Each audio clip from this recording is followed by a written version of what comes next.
முன்னாள் பிரதமர் வாஜ்பாயின் 7வது நினைவு நாளை முன்னிட்டு டெல்லியில் உள்ள அவரது நினைவிடத்தில் குடியரசுத் தலைவர் திரௌபதி முர்மு, பிரதமர் நரேந்திர மோடி ஆகியோர் அஞ்சலி செலுத்தினர்.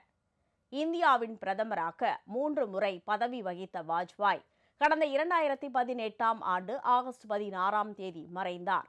இன்று அவரது நினைவு தினம் என்பதால் டெல்லியில் உள்ள நினைவிடத்தில் குடியரசுத் தலைவர் திரௌபதி முர்மு மலர்தூவி மரியாதை செலுத்தினார்.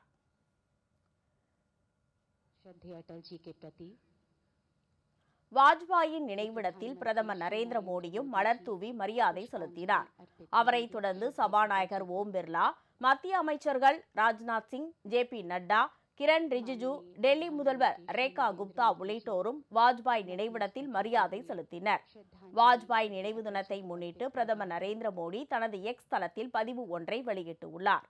அதில் இந்திய நாட்டின் வளர்ச்சியில் வாஜ்பாயின் அர்ப்பணிப்பும் சேவை மனப்பான்மையும் மிக முக்கிய பங்கு வகிக்கிறது என்று குறிப்பிட்டுள்ளார். புதுச்சேரி அரசு சார்பிலும் வாஜ்பாய் நினைவு தினம் அனுசரிக்கப்பட்டது.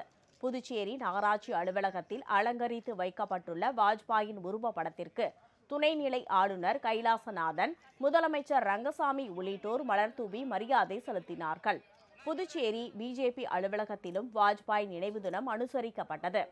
மேலும் மறைந்த நாகாலாந்து மாநில ஆளுநர் இல கணேசன் புகைப்படத்திற்கும் மரியாதை செலுத்தப்பட்டது.